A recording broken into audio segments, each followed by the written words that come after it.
So again, my name is Terry Harris. I own a company called Reliable Process Solutions. Justin's on the webinar here. So before we get started, just make sure your mics are on mute, because we are going to record this for people who can't make the webinar or somebody that wants to show it to other people at their facilities.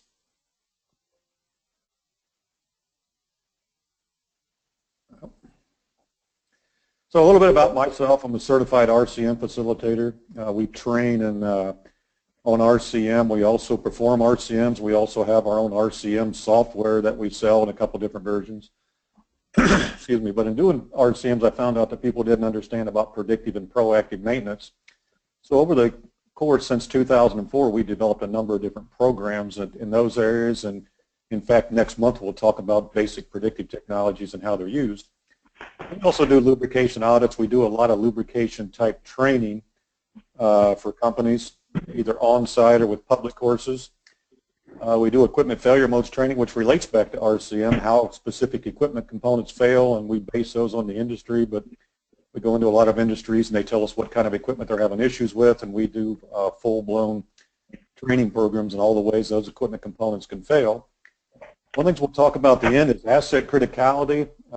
We always recommend people do asset criticality with some kind of a software where we're looking at all the factors. We'll actually have a training session on that later on in the year. We do maintenance audits.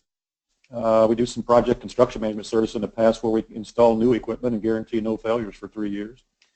But a lot of our trainings around RCM and PM. We also build plug-and-play lube storage rooms where you can store your lubes in an ambient controlled condition and control the cleanliness environment by filtering all the lubes. And we build a lot of lube filtration equipment, carts, trailers, freestanding equipment. So you can see the company does a lot of work around helping companies improve their equipment reliability and extend the equipment life. One of the things I wanted to cover today was, what's going on in the world today. There's a lot of competition out there. The company I came from, being in some of the food industries, we didn't think there was any competition for food outside the U.S., but now there's a lot of products made in China, food products made in South America and Europe that are shipped into the U.S. So even in the food industry, there's competition. No matter what business you're in, it's there. If we look at what's happened in China, we all know that they've become a world power. But just to emphasize how big they are, they use half the Saudi production every day. Huge increases in iron ore and copper. In fact, they virtually control the price of copper because of contracts they have with the copper mines.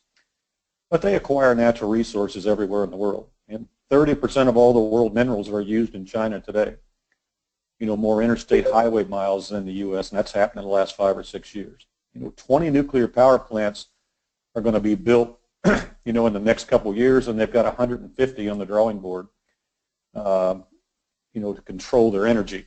They have the most wind generators installed in the world. So a very, very powerful, very dynamic society. The reason they're putting up nuclear plants is because this is what they do now. About 70% of their energy is coal-fired, and you can see where they're at on nuclear, so that number will be increasing. Wind generation will go up to around 11%. But again, they have to feed that economy. You got Thailand and Vietnam, cheap labor forces. They're improving education standards, improving infrastructure to attract businesses from the U.S. If you look at all what's going on in India, lots of infrastructure, lots of things going on in India to attract businesses, away from the U.S. and this competitive nature we have here. But in other places of the world, Latin America is actually declined some in the last few years, but Colombia, they do a lot of CMRP exams, a lot of reliability training, and they've really improved their processes in place in Colombia to make themselves more competitive in the world. I do a lot of training in Africa, South Africa, Nigeria. I've done some training in Botswana. But huge potential in the future. A lot of untouched, undiscovered resources. A lot of infrastructure with railways and highways and things going on there. So again, they're going to be part of that competitive market that could take business away from us here in the U.S. But again, what I've got here, many countries around the world, are getting trained up to speed on reliability techniques and methods. Countries like Peru, Trinidad, Nigeria, they're being very aggressive and become very competitive in the world market just due to improving reliability of their processes and plants. Shell Oil in Nigeria has some huge training programs over the last 3 or 4 years. And they've increased their number of CMRPs from 1 just 3 or 4 years ago. They're up to 60 or 70. Trinidad the same way, trying to make their companies and country more competitive. So we don't want to fall behind here. So we all have to look at these reliability techniques, see what parts of reliability we can use in the future and apply at our facilities. But no matter what business you're in, I tell everybody we're all involved in some kind of competition. You're competing with companies in your same business lines. Whatever those businesses are, there's other companies, if they're not there yet, there's new processes and new things coming on the market all the time that could make your process inefficient because of new inefficient processes that are coming on. But no matter what business you're in, and I'll keep repeating this, you're competing around the world in the market we have today. So we have to find ways to be more competitive. Now the company I came from, we started in the late 90s, looking at all these reliability processes, developing processes. So a lot of the things you'll learn over the next year are things we did in this company and things that and mistakes we made in the company where we wasted money and we went down the wrong path. So we have to understand these techniques and how to improve our processes. So here's a picture of 2 vehicles. And let's say these 2 vehicles are racing to the top of the hill in the background. And I'll ask the question, who do you think will win this race? If you had to bet on this, we would probably all bet on the vehicle on the right-hand side. But if we're racing all the way across to Australia, all the way across the U.S. in these 2 vehicles, I always ask the question, does the vehicle on the left have a chance to win? And by controlling some of the factors that we'll talk about here, the one on the left has a chance. The first one is your operations. Does it make a difference what operator we stick in these 2? If we stick the wrong operator in the Lamborghini on the right-hand side, you may not even make it to the top of the hill. And a lot of times we build these super automated plants. We do a lot of things, but without proper training, without proper operation, those plants are not any more competitive than the old plant that's sitting there, been running for years. The next question about these 2 is, does it make a difference how we maintain them? And of course it does. If we don't maintain the Lamborghini on the right-hand side, we're going to have failures, and maybe more costly failures than the failures we'll have with the vehicle on the left-hand side. If we look at another factor, the cost of maintenance. What's the cost of maintenance of these 2? And we all know that it probably costs more to change the oil in the one on the right than it does to change the engine in the one on the left. So again, we have to control the cost of maintenance, a major factor in competition. And we'll talk about that more and more as we go through the training sessions over the next year. Now the last question I'll ask is, which one of these is your facility? And if somebody's on the phone with a brand new Lamborghini facility that has all the bells and whistles and all the modern things that you could put in there, all the most reliable things, we still have to do maintenance correctly. But most of the plants I go into to help improve reliability are the one on the left. They're facilities that have been there 20, 30, 40, 50 years. And we try to look at ways to be competitive. And the main way to be competitive is we have to control our operational costs, lots of training, and we have to control the cost of maintenance. And we have to control things like how do we maintain the equipment to make it last longer. But to do that, we have to understand how the components can fail. So you can see from this picture, it's a good explanation of competition because most of us are that vehicle on the left-hand side, or those old facilities that we have to improve. Now the other question I ask is, how do you compare yourself with similar business types? And a lot of times we didn't do this at Cargill. We started looking around. What are these similar businesses we're doing? How do we compare? Do you have measures in place to compare yourself in the industry you're in? And the question I ask here, is there a way to measure yourself to see improvement? And this is something we had to determine at the company was, how do we measure ourselves? How do we know we're improving? And how do we know where we need to go? One of the things we looked at originally was just that overall dollar cost of maintenance around the world. We knew what the number was, and then we said, well, if we know what this number is, let's set a goal to reduce that number in 10 years. Well, that doesn't work at big companies because a lot of times we're acquiring new businesses, we're selling businesses, and if you have multiple business units, that number's changing all the time. So we looked at this metric we have here. It's called the maintenance cost to the replacement asset value. So if you know what the cost of your facility is worth, or what it would cost to build a new facility just like yours, and we all know what our maintenance cost is, if you want to be world class, your maintenance cost should be no more than 3% of the replacement asset value of your facility, which includes all the equipment, the buildings, the utilities, the facilities. We know what that number's worth. Your maintenance cost should be no more than 3% of that. That makes you world class. So what we found out in the business I was in, we started looking at that at about 100 different locations. We found out that some plants were at 8%, 7%, 6%. We had one facility where I came from, we were at 3.25. But we knew we had things we could work on to get the ones from 8% down to 4%. So again, it's a measure that can be used. I don't know if any of you have heard of Ramesh Gulati in his book, Maintenance Reliability Best Practices. This is a page out of his books where he looks at some of these metrics. And you can see up here, maintenance cost replacement asset value. He says world class is less than 2.5%. I still stick with the 3%. If you can get to 3 or 4% in your maintenance cost replacement asset value, I consider you world class. My customers we always look at that number of between 3 and 4. But again, things to strive for. You can see some of these metrics here, and you'll get this slide. But also, I'd recommend you read Ramesh's book. Some very, very good information in there. But we have to have things to measure to know if we're improving and ways to measure them. As I go around and do training around the world, I look at maintenance. There's 4 different types of maintenance processes. There's reactive maintenance, the things we do as they break. We have preventive maintenance, predictive maintenance, and the last one is proactive maintenance.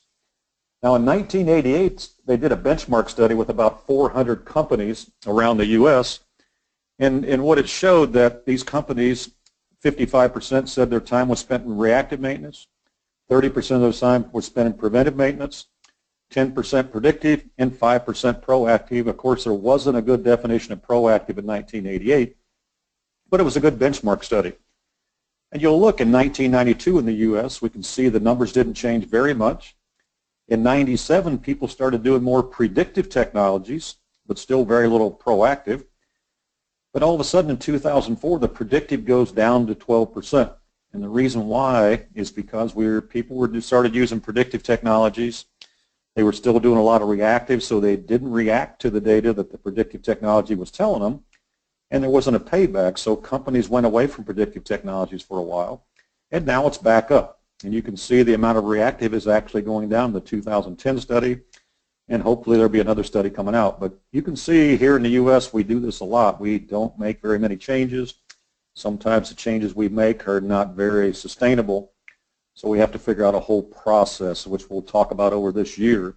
How do we do these things and how do we use all these tools we have effectively?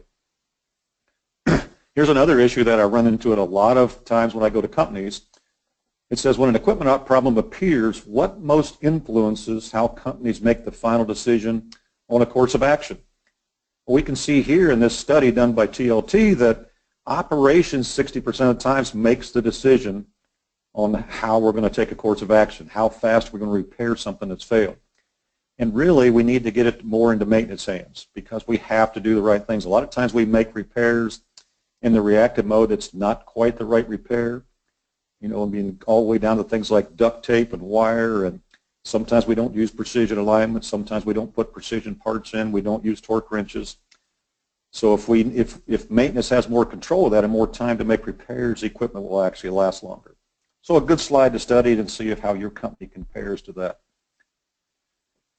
But again, this session over today and over the next 12 months is expanding your knowledge. You know, what do you know about this reliability process? It's part of this thing about thinking outside the box. I use this example. I was at a facility one time doing training. The plant manager steps in and says, make sure you turn the lights off in the conference room when you leave. You know, good method, saving some energy. But at that facility, they let the air compressor run at 100 PSIG all night, and it was only a 12-hour operation, 8 to 12 hours. So what was using more energy? And then what else is there? This is what we tried to do with the company I came from. We tried to ask that question. What can we do that the competition is not doing? What are things out there? What are the new things we can do that our competition is not doing? So these are what we want to talk about. These are some of the new things we'll talk about over the course of the next year. I left this slide in here. This is something at my facility. And my facility was in this 4 cents per kilowatt range. But every person in the plant, every maintenance person, every operator, every supervisor knew what the cost of electricity was. And so in the case of the 4 cents per kilowatt, everybody knew that it cost $29,000 a year to run a 100-horse motor all year. It cost $3.30 to run it for an hour. So as I went around the plant, if I saw things operating or running that weren't supposed to be, every operator could figure out what it's costing.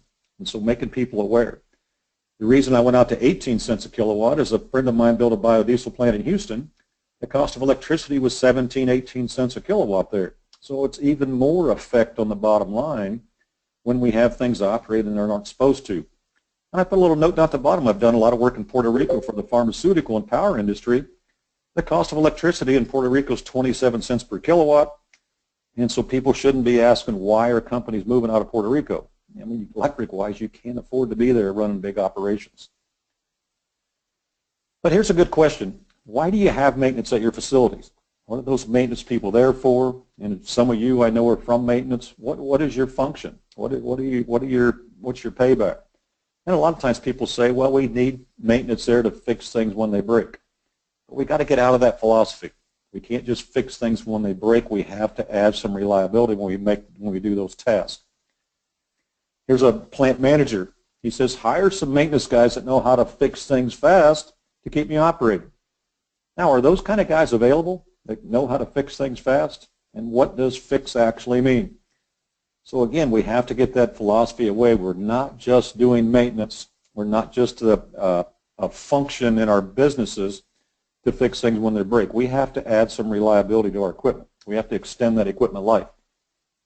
So maintenance to me has always been a reliability function, and we don't want to look at it as a repair function. You know, one of the things that I've looked at with a number of companies, we looked at this at the company I came from, is how do you make maintenance a profit center? And whenever I tell management people or talk to companies about that, we want to make maintenance a profit center, they look at me and sometimes, you know, with that deer in the headlights look like, what are you talking about? How can maintenance be a profit center?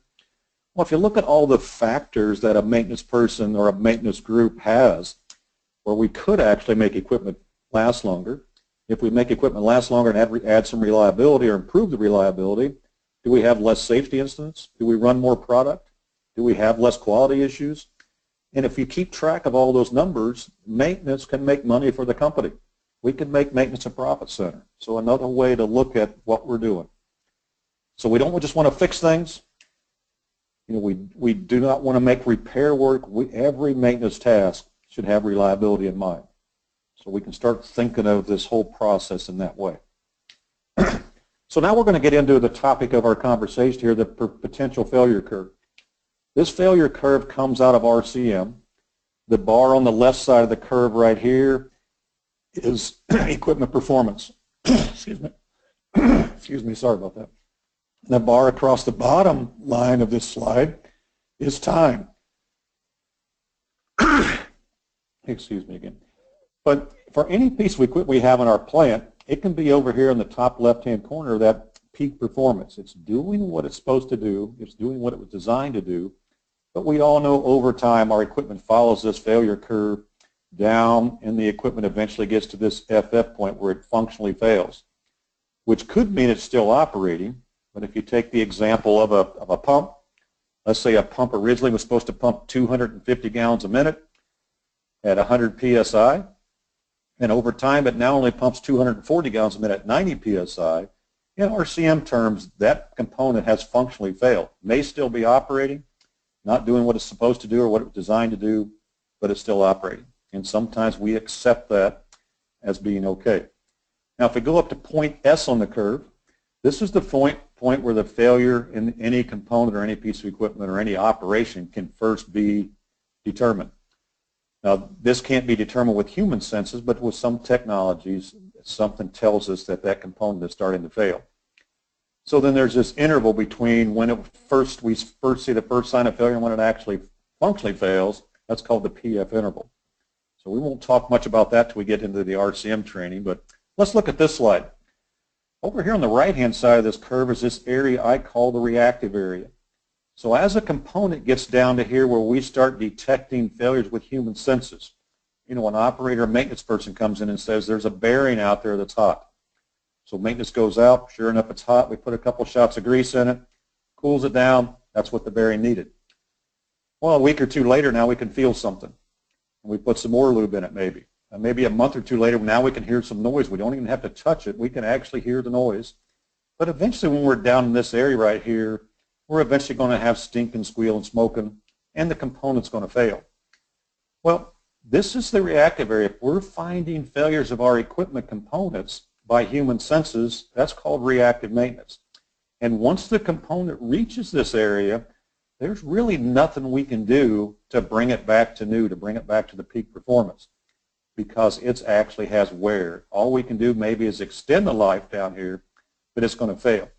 And what I tell people, if you're doing most of your work in the reactive area, you're only going to be 10 or 20% effective or efficient maintenance, because they're all human-type failures. And the reason why is because in the reactive area, we're just putting out fires. So we have these little things that happen. Something gets hot, something gets out of adjustment, something starts making noise, and maintenance runs out and puts out that little fire. But what eventually happens is the fire gets too big, and we have that stinking, squealing, smoking, and it fails. Here you see a guy throwing a bucket of water on the apartment fire next door. How much success do you think he's going to have? And a lot of times in maintenance, our failures get this large that we can keep throwing buckets of water on there, but it's going to end up being a big failure, and we're going to be down. So here's the reasons why you're ineffective in the reactive area. Well, it's the inability to perform precision maintenance. We don't take the time. We have to have a lot more spare parts. Sometimes we have to expedite parts. We have to fly them in, courier them in, send somebody to pick them up because we don't have them. That costs money. It's unplanned maintenance. Many times in this area where we have maintenance guys out there that should be doing PMs, but we miss some PMs. It's unplanned downtime. We can have quality issues. We can have environmental health and safety issues. It's very inefficient use of our maintenance time because now maintenance people that should be doing PMs or maybe some predictive methods are fixing components that have failed in the reactive area. Inefficient use of your operator's time because sometimes operators are supposed to be operating but the plant's down because of one of these little reasons, and it's inefficient use of their time. Sometimes they're doing absolutely nothing. It's extremely short equipment life, and our work practices don't really extend the equipment life. So lots of things here in the reactive area that get you down that 10 or 20% efficiency or effectiveness. Now if we move up to the predictive part of the curve, you see I put a few predictive technologies on here that we'll talk about some of these next month. But mechanical ultrasound, a tool that many facilities I go into, they don't have this tool. And it's a tool that can detect bearing failures at a really early stage, even before vibration analysis. Vibration analysis is a technique that detects movement and how much movement. Again, another technology that can detect failures. Oil analysis, taking samples of our lubricants to find out if there's particles, if there's moisture, if the lubricant's oxidized, if the additives are gone. Another excellent technology. Wear particle testing, where we can actually look at the lubricant and see what the particles actually are. You have thermography, where we look at temperature changes to find out if a component's getting hot or is increasing its chance of failure. Very good for electrical. We have motor circuit evaluation, where we can detect failures in motors, which we'll talk about next month. And then some of us use non-destructive testing methods. We'll talk about a few of those next month.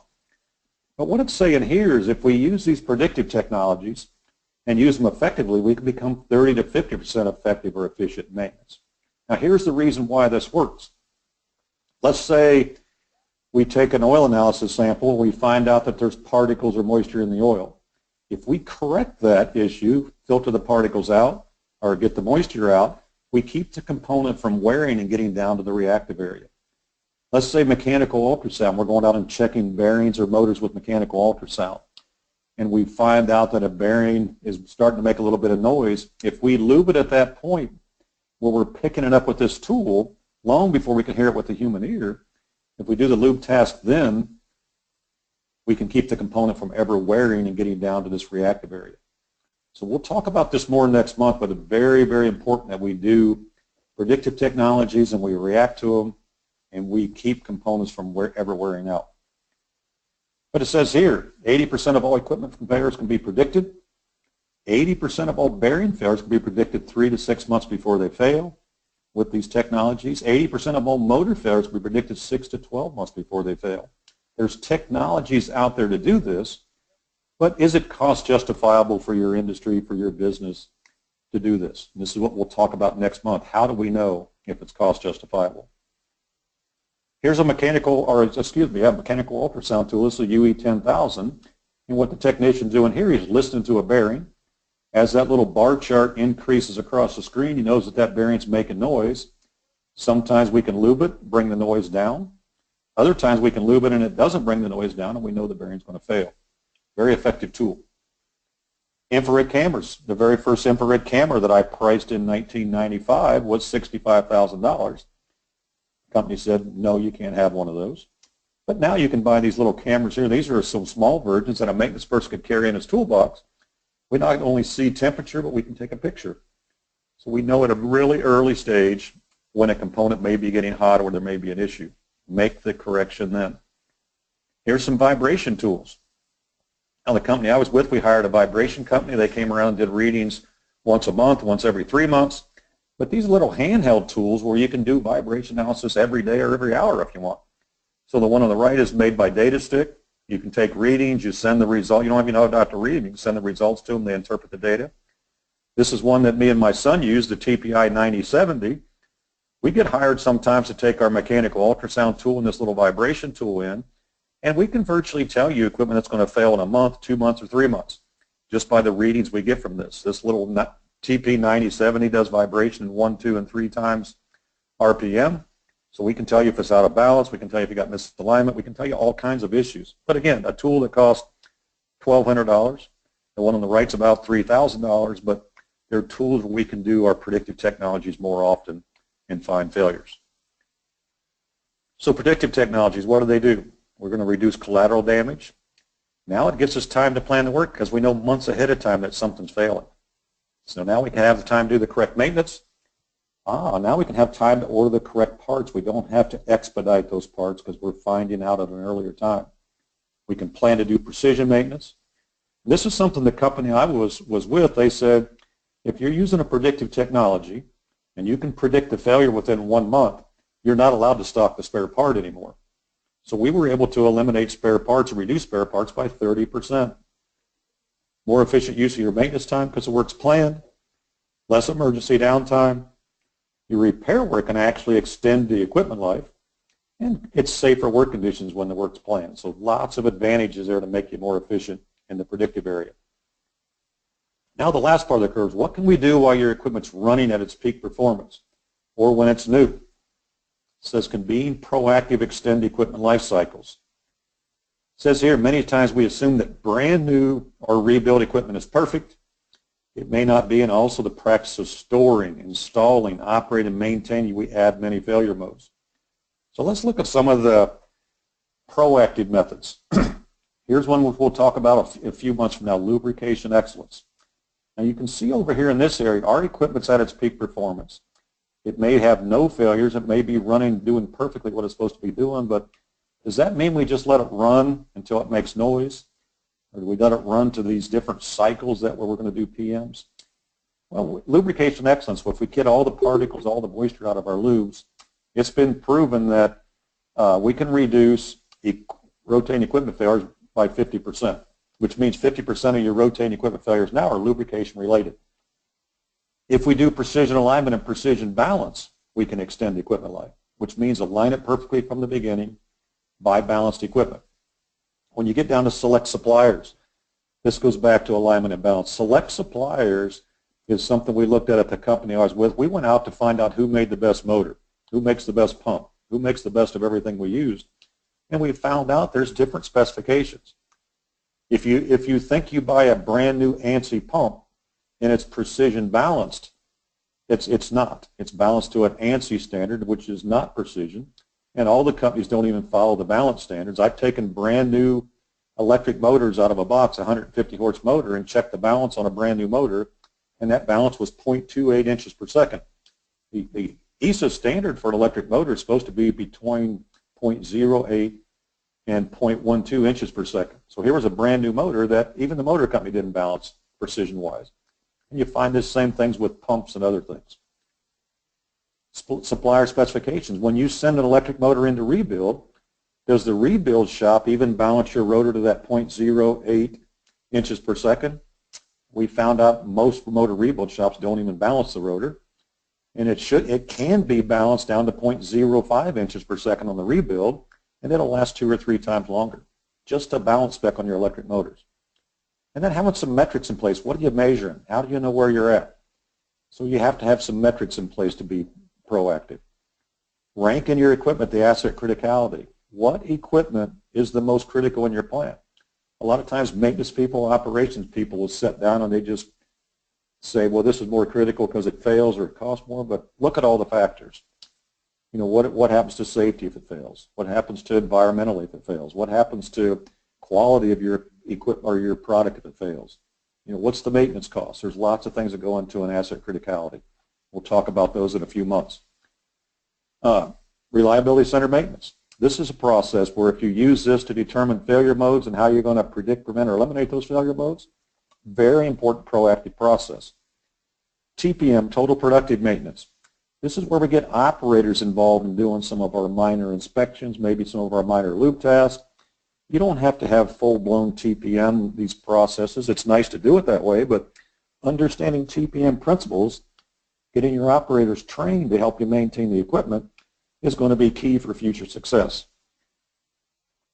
A lot of us, if you look, excuse me, if you look at the lower right-hand corner of your PF curve, you see root cause analysis.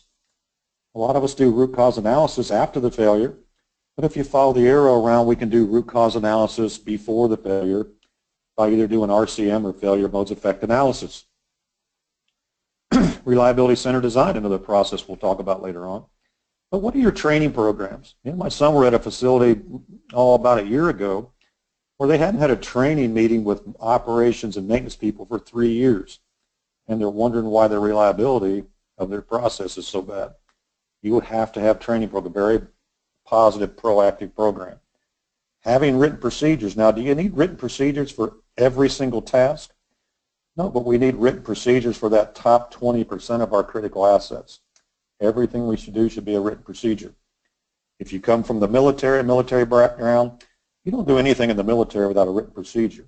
You don't do anything in the aviation, the airline industry, without a procedure. And we follow that procedure to a T. Guess who has the fewest failures of any operation? It's the airline industry. Their failure rate is 0.00035.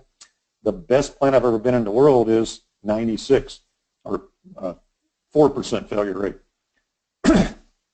Job planning and scheduling, very important. Your CMMS system, we'll talk about that later on. You know, how you track all this data, how you track all these things we're going to do, you have to have an effective and usable CMMS system. So you can see here, as we become better and proactive in using more of these methods, we can become 70 to 100% effective or efficient in maintenance. So what makes us more effective here? Well, we're going to maximize precision work techniques. We're going to minimize our spare parts now, because the more proactive you get, the less spare parts you're going to need to stock. A 50% reduction in spare parts is a huge money maker or money saver for a company. Maximum runtime, minimal downtime. It says here, instead of 80% of all your maintenance work being reactive type things, 80% of all your maintenance tasks are now proactive type tasks. Minimal environmental health and safety exposure, very low quality issues, maximum equipment life, lower maintenance repair operation cost, reduction of predictive maintenance cost in the future. We'll talk about that later on. Elimination of equipment failure modes, and this is one of the things we have to be able to do to develop a maintenance strategy, is we have to understand how the equipment components actually fail, and then we can develop strategies around there. I put this down at the bottom in red. It allows you to do lean maintenance. I go to facilities all the time where they start, the first part of their reliability process is lean maintenance or lean manufacturing. And here's what I'll tell everybody on this, and I'll dispute this with anybody: you can't be lean until you're reliable. So the reliability process has to come first. Now I put this slide here. Here's our full PF curve with PM task across here. Now no matter what operation you're in, whether you're 80% reactive or you're doing some predictive, as you move on this reliability curve, your PM tasks are going to change as you become more reliable.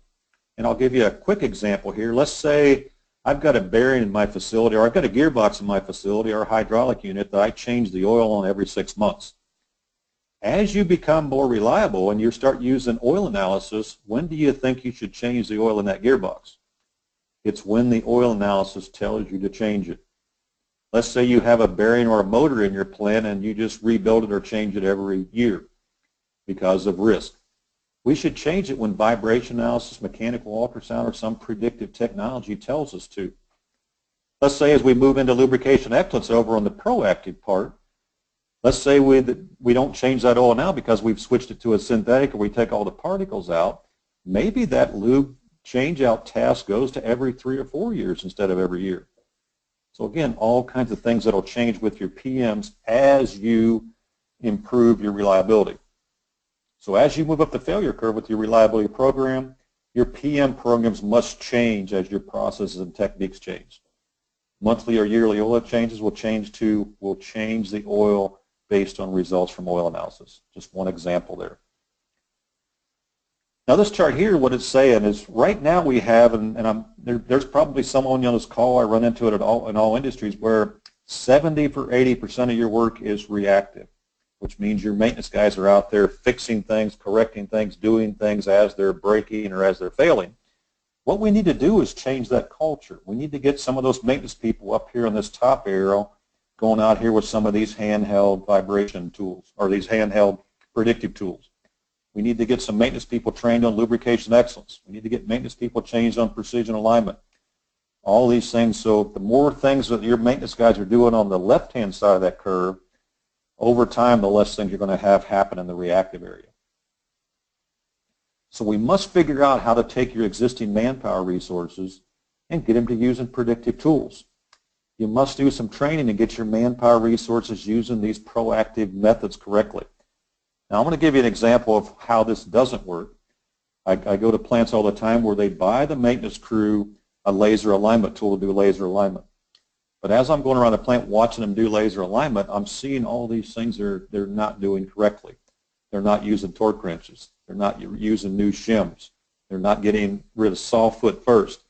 So unless we train the people to use these expensive and modern tools, sometimes they don't have the effect you think they'll have.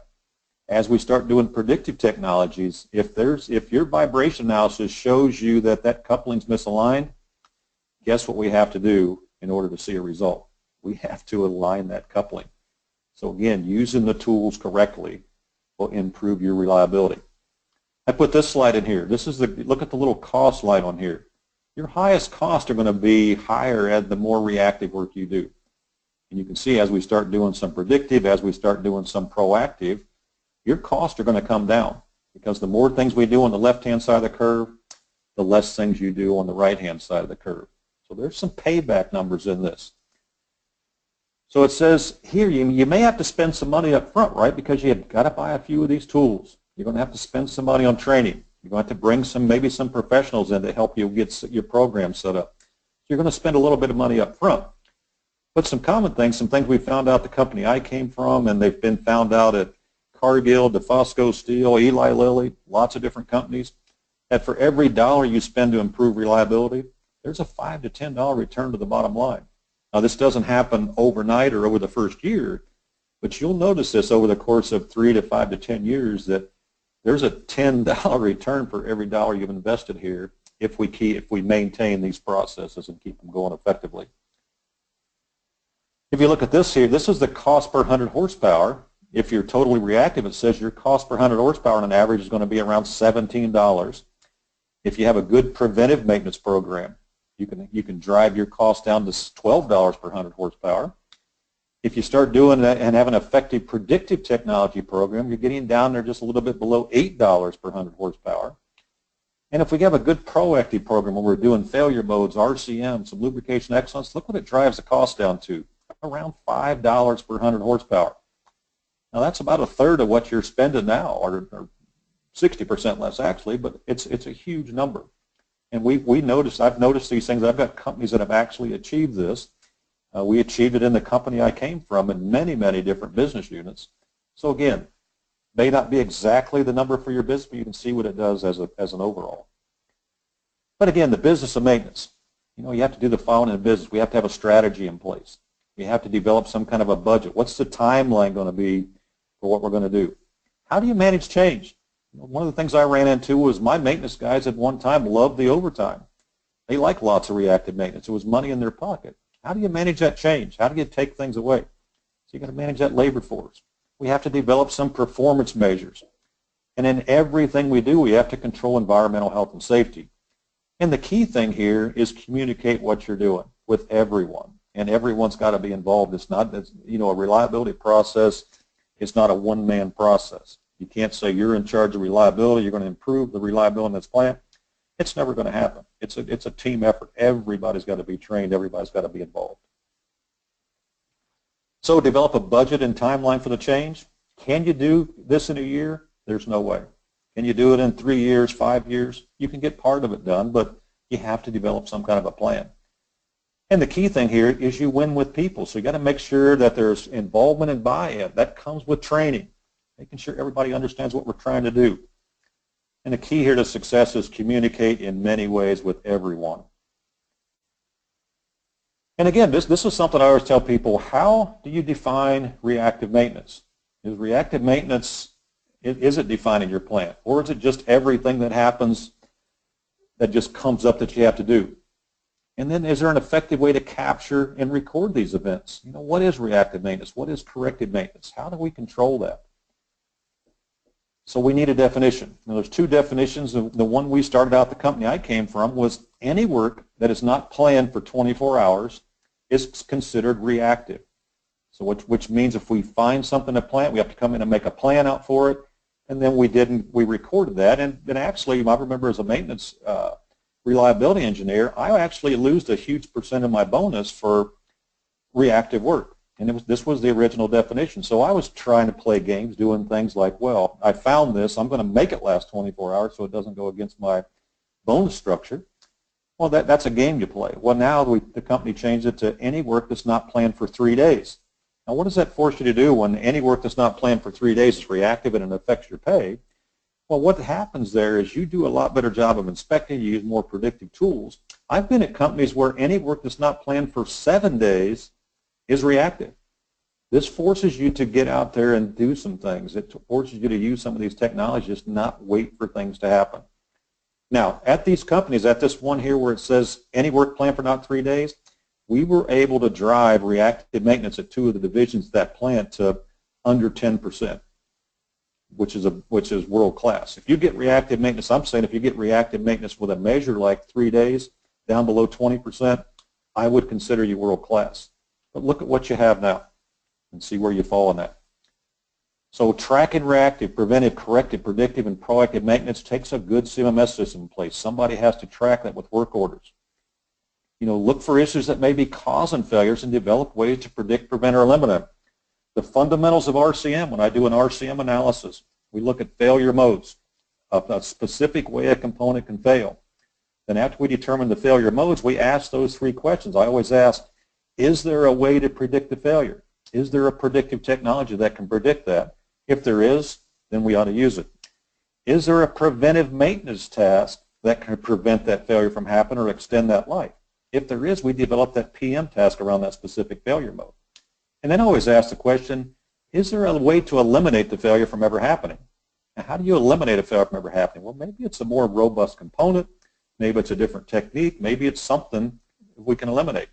But always try to do one of those 3 things in RCM. Predict it, prevent it, or eliminate it.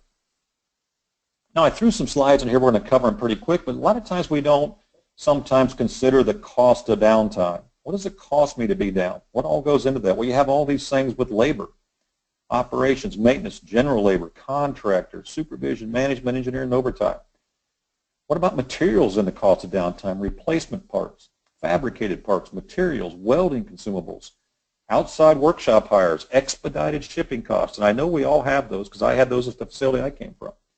Design changes, replacing your inventory, quality control issues from replacing your inventory. Do you have corporate procurement people that are buying you cheap parts? Product waste, scrapped, replacement product, cleanup, reprocessing, lost production, lost spot sales, off-site storage, off-site disposal. That could all be cost of downtime. your equipment, your original equipment manufacturer. Energy wasted, extended shutdowns. What about handover issues? You know, the BP plant that had an explosion about, I don't know, 7, 8 years ago where 15 people were killed. You know, one of the main root cause analysis things, there was a handover issue. The guy just wrote filling column, continue filling, instead of writing down issues that he was having that the other operator could have checked on. Startup and break-in, inefficiencies, borrowed equipment, damaged items, infra-mortality. Infra-mortality is one where we make repairs that aren't correct and the component still fails. This can happen at your motor rebuild shop if your motor rebuild shop's not using the correct techniques. Services we may have to hire, subcontractors, travel costs, consultant fees, utility repairs, temporary accommodations, cleanup and disposal services, tracking the information, all cost money. Administrative things, documents report, purchase orders. I remember my company used to say, well, it cost $115 for every purchase order. So minimize the purchase orders. Meetings, meeting rooms, stationery, planning and scheduling changes, breakdown investigations. That's all time and money. That's root cause analysis investigations. Repair and reports on breakdowns. And what about some of these? Penalty payments, lost future sales, legal fees, loss of future contracts, environmental cleanup, cargo ship demurrage. And what if you have one of these? Death and injury. Those are going to cost you a lot more than the failure. Safety issues, continued quality issues, lost customers, not getting back to capacity, all things we don't sometimes consider in the cost of downtimes, but they're there. So you can see that the price of downtime is a lot more than just the cost of the failure, the lost production. So what is a failure? What is a failure in RCM? Well, a failure is not doing what we say we're going to do. A failure of our equipment is the equipment not doing what it was designed to do when we need it to do it. So all different ways we can look at failures, and we'll look at these more and more as we go through the year. But look at these RCM failures. Not able to operate at all, which means you're completely down. Not able to operate at rate. And this a lot of times this happens. You'll be operating. You're supposed to run 1,000 units an hour. You're running 900. We're not making rate. And unable to meet quality standards. You could be operating at rate and not making quality product. Unable to meet environmental health and safety standards. You know, anytime we have one of these issues where we emit to atmosphere, an employee can get hurt. Those are all failure modes in RCM.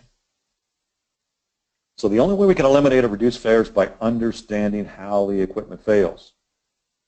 So now we can learn and develop ways to predict, prevent, or eliminate failures. This is what we talked about, and we'll talk about this a lot when we do our RCM training in a few months.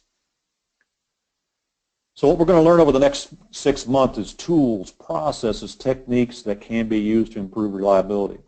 And like I say, when you look at that PF curve, you don't have to be 100% proficient in any one of those areas. But what I'm going to tell you is you better understand those areas and look at them pretty hard and say, how can these help my process? How can these help my facility to be better and lower my cost? So we have to have some kind of plan to develop and implement these things. So I put this little 5-step plan in here. I always tell people define reactive maintenance. How much of it you have, what percent of all the work you do is reactive, but we have to develop a definition. I always tell people perform this detailed asset criticality. Once you do that, you can say, determine the top 10 or 20% of your critical assets. Those are the things that are going to cost you the most money if they fail.